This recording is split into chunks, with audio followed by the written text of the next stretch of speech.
Hola amigos, estamos en Perspectiva Política, hoy con un tema de gran relevancia que es el presupuesto del año próximo. ¿Cómo se va a gastar?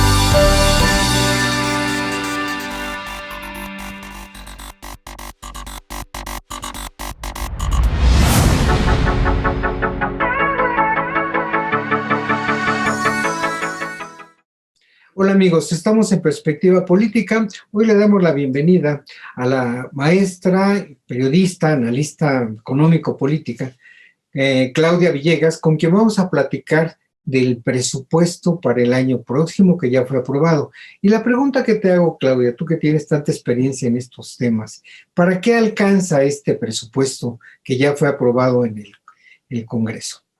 Muchísimas gracias, Alejandro, amigos de Perspectiva Política. Me da muchísimo gusto estar con ustedes analizando este presupuesto, poco más de 7 billones de pesos, que fue aprobado casi de manera unánime después de más de 2,000 observaciones que tenía la oposición. Eran puntos de revisión que no se pudieron concretar.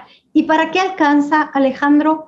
Alcanza para cubrir el gasto en salud, el gasto social, el gasto en educación, alcanza para los proyectos que la Cuarta Transformación, el gobierno de la Cuarta Transformación ha llamado estructurales, y alcanza para lo que ellos han buscado desde un principio, Alejandro, que es una especie de redistribución del ingreso a través del presupuesto, tal como ha sido con la política fiscal. ¿Para qué no alcanza?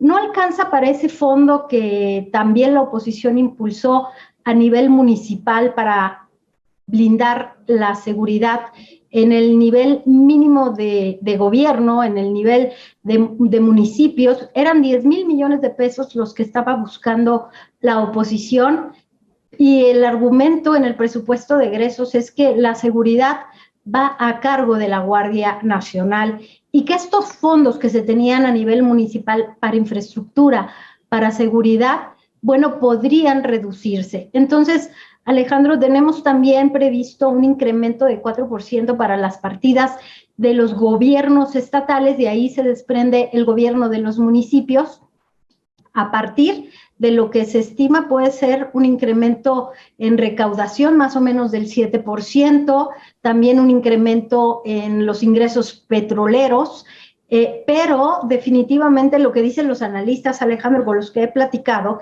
es que todo depende de que se cumplan las premisas de recaudación.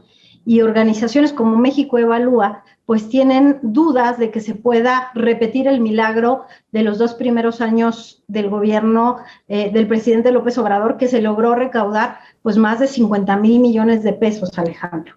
Bueno, aquí hay una cosa muy importante, también pues coincidió de alguna manera, sobre todo en este año último y un poco en el anterior, pues que ya se dio una recuperación económica después de la pandemia. Ahora viene, pues ya teóricamente el país está en verde, ya no hay pandemia. Teóricamente.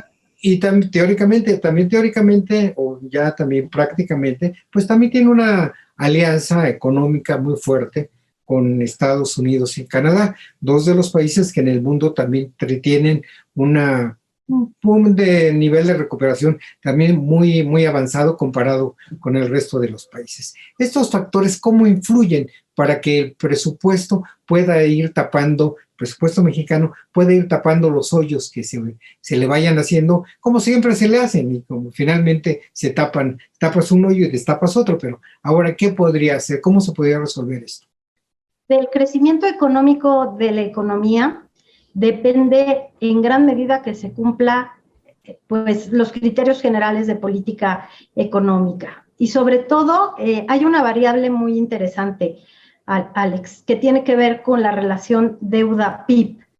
El crecimiento del Producto Interno Bruto determinará en gran parte que este equilibrio de las finanzas públicas, que es la gran divisa que maneja el secretario de Hacienda cuando habla de finanzas equilibradas, se sostenga.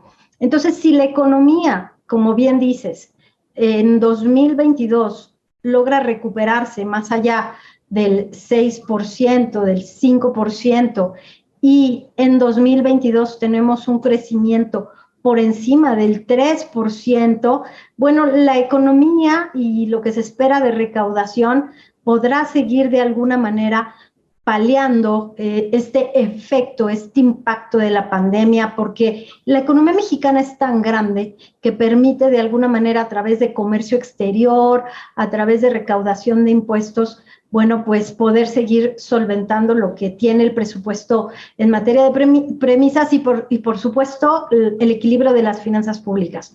El problema sería que la inflación siga generando problemas que pongan en riesgo el crecimiento. El Banco de México acaba de decretar un nuevo incremento en tasas de interés. El temor es que las tasas de interés pudieran llegar a niveles pues de 7% el año pasado, el año próximo, y entonces eso sí nos generaría un freno a la recuperación económica y por lo tanto también este comparativo, esta relación deuda-PIB podría estar en riesgo. Entonces, me parece, Alejandro, que del crecimiento del Producto Interno Bruto, de lo que pase con la inflación y la relación con la economía de Estados Unidos, depende gran parte el éxito del presupuesto. Bueno, pero también aquí hay otro factor que tendríamos que considerar, que es el factor deuda.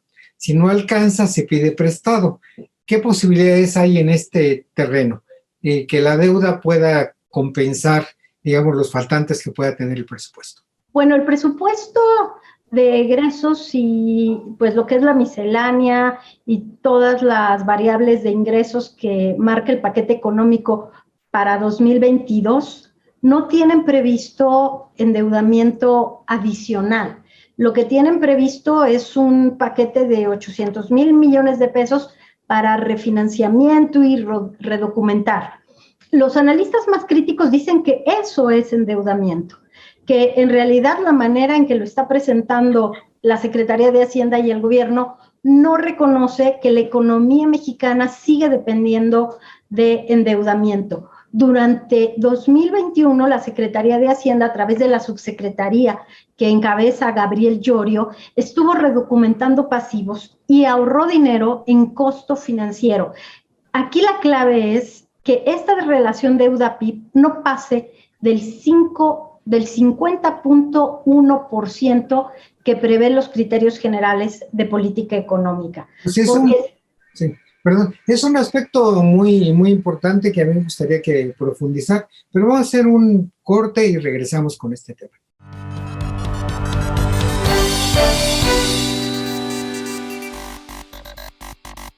¿Conoces una plataforma de capacitación? IDC Click es un servicio de streaming para tu capacitación en cualquier dispositivo. Resuelve tus dudas en nuestros seminarios fiscales, jurídicos y laborales. Todos nuestros programas de televisión en una sola plataforma.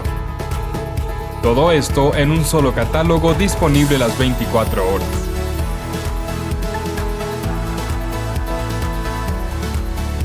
Únete a la familia IDC con la mejor plataforma para una capacitación completa. IDC Click, tu mejor opción.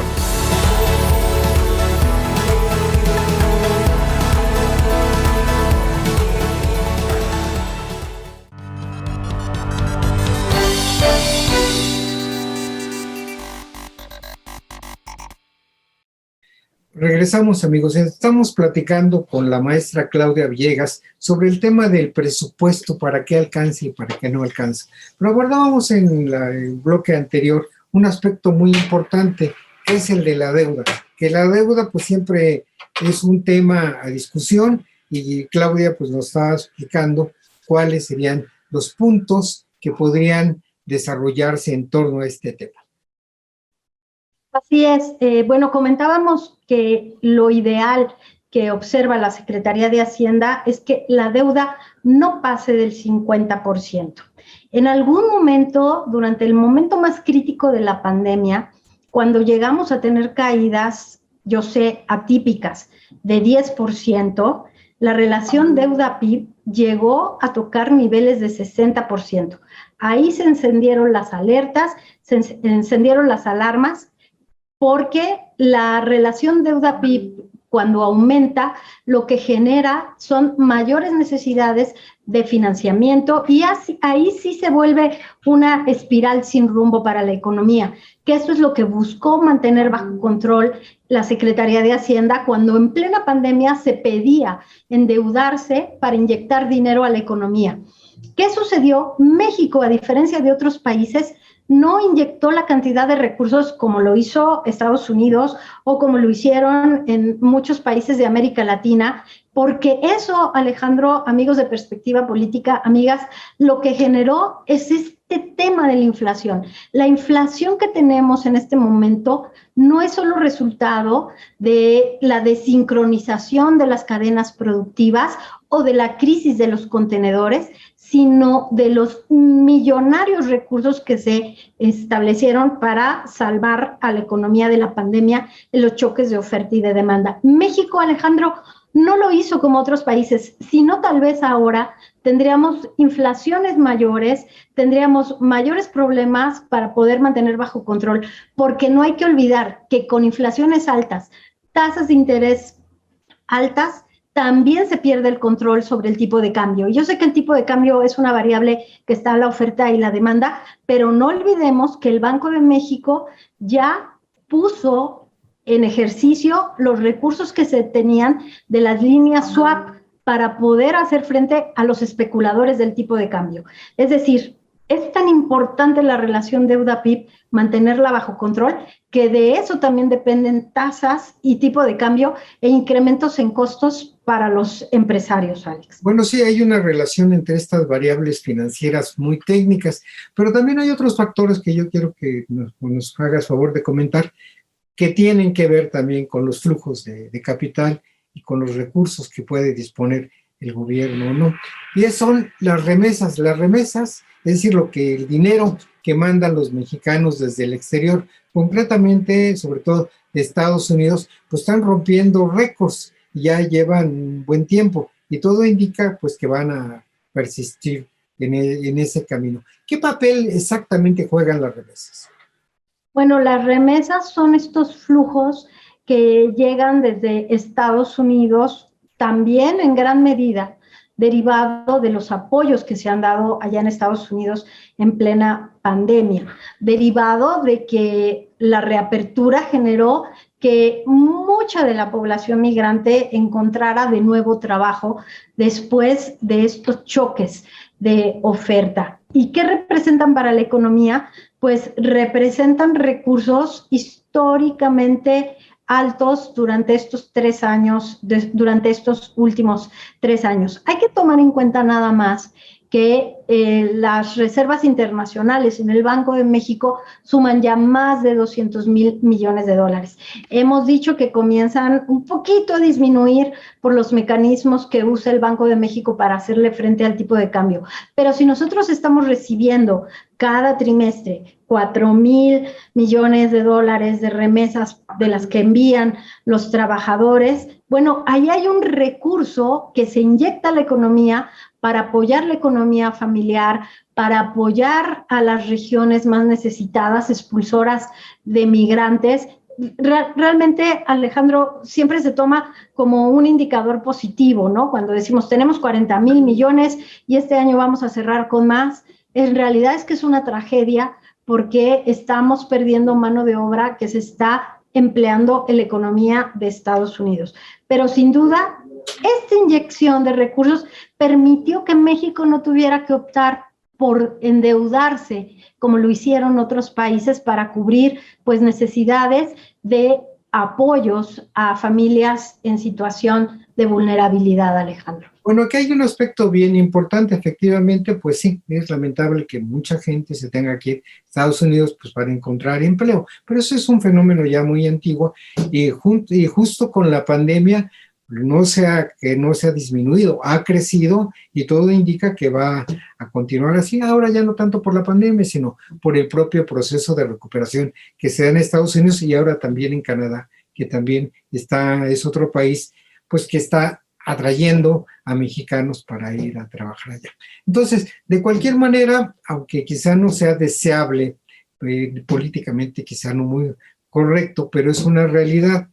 ¿Qué va a pasar? ¿Cuál es el panorama de las remesas y de los flujos de que estas generan hacia México? Bueno, lo que se espera es que sigan aumentando y que esta recuperación que tiene la economía de Estados Unidos pues siga de alguna manera empleando a personas que en situación de vulnerabilidad o en busca de mejores oportunidades viajan a Estados Unidos. La única variable que podría modificar el monto de las reservas internacionales es el retiro de estos apoyos que ha dado el gobierno de Estados Unidos, porque no hay que olvidar que hay población mexicana que ya son ciudadanos en Estados Unidos y que han podido, Alejandro, obtener este tipo de apoyos, este tipo de subsidios, aún en medio de la pandemia. Entonces, sí habrá un retiro gradual de estos recursos y puede ser que vaya disminuyendo. También el crecimiento de la economía, si Estados Unidos reduce, y también el riesgo de esta inflación, que ese es un asunto que tiene que ver directamente con este temor de la inflación. Creo que la inflación podría afectar el monto de las reservas que registre México, Alejandro. Bueno, sí, son hipótesis que tienen una validez. Yo creo que es muy importante, como lo explicas, creo que está claro que por lo menos en el corto plazo las remesas van a seguir vigentes y tal vez creciendo. Vamos a hacer otro corte y volvemos sobre otro tema muy importante sobre este aspecto.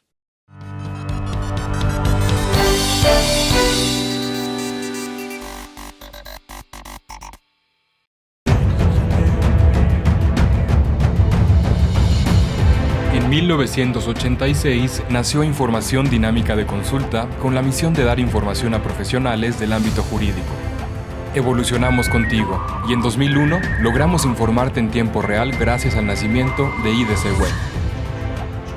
Dimos paso en el 2016 a Foro IDC, un evento de alto nivel para el impulso de la competitividad del empresario mexicano.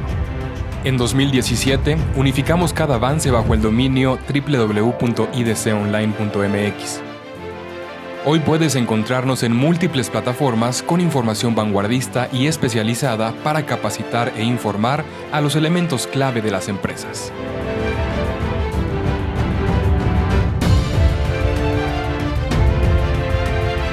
A 35 años de nuestro nacimiento, ha sido un honor acompañar tu labor de llevar a México al futuro.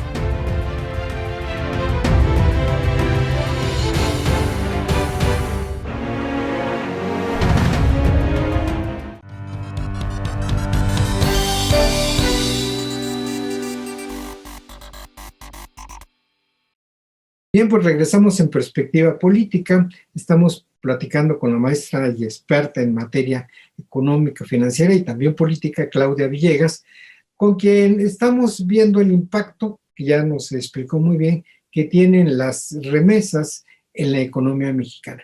Ahora, Claudia, volviendo al tema un poco original de esta plática, digamos, ¿cuáles son las prioridades? Se hablan de los grandes proyectos de infraestructura que tiene el gobierno mexicano y algunos de los cuales pues ya tienen fecha de caducidad, fecha de entrega el año próximo.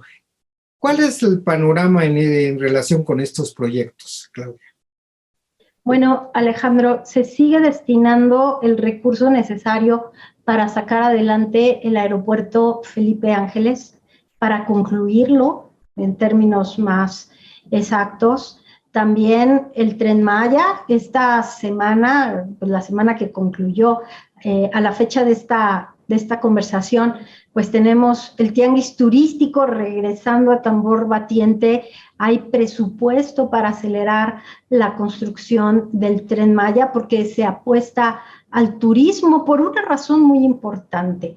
El turismo en México creció 50% en el último trimestre, el trimestre previo al cierre del año. 50%. en medio de la pandemia. Algunas personas dudaban de la cifra, pero no, México tiene la gran posibilidad de regresar al turismo.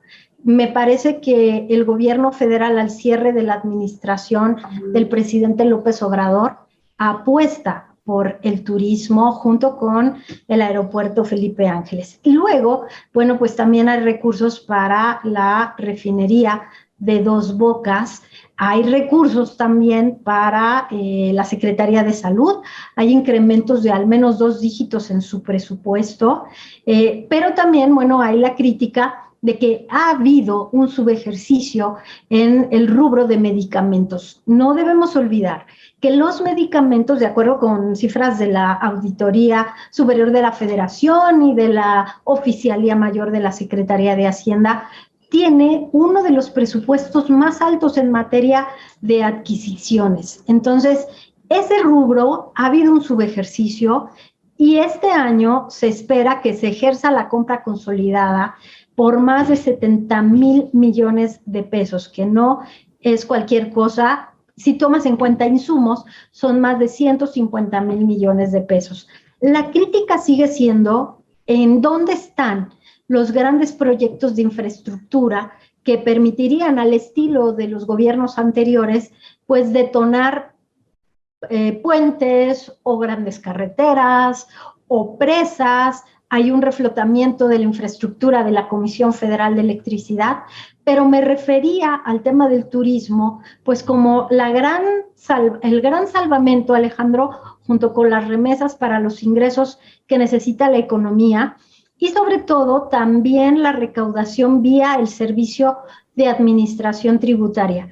En la Secretaría de Hacienda y en el SAT estiman que todavía estos grandes contribuyentes que le deben al fisco de años anteriores, al menos 5, que son los que no pues vencen, pues todavía tendría la Secretaría de Hacienda mucho que recaudar, y a eso le apuestan cuando hablan del 7%. Yo a veces lo llamo que es un poco un hoyo negro al estilo de Carl Sagan, porque no sabemos qué hay ahí, pero el SAT apuesta que va a poder incrementar la recaudación fiscal en 7%. Entonces, pues Alejandro, creo que el presupuesto trae buenos números, pero tiene la crítica de que no observó lo que la oposición estaba pues necesitando, y se lanza entonces la advertencia de que la reforma eléctrica estaría muerta para el primer trimestre del año, Alex. Bueno, sí, ese es un planteamiento político, pero volviendo al tema estrictamente económico, creo que es importante pues establecer una cuestión. De hecho, por la pandemia, pues no ha desaparecido, de hecho está renaciendo en varias partes del mundo.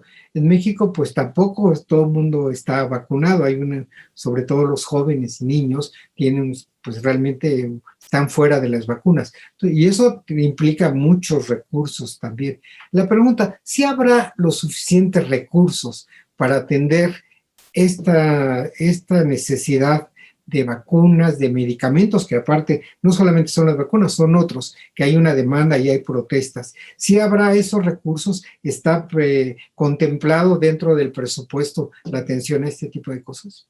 Sí, está contemplado. Hay un incremento de al menos 20% para el sector salud. Está contemplado el recurso para pagar, pues en una especie de costos de transferencia al IMSS y al ISSSTE, todo lo que han gastado durante la pandemia. Está contemplado el tema de los medicamentos, y yo lo que te diría es que en materia de ejercicio de medicamentos hay subejercicios.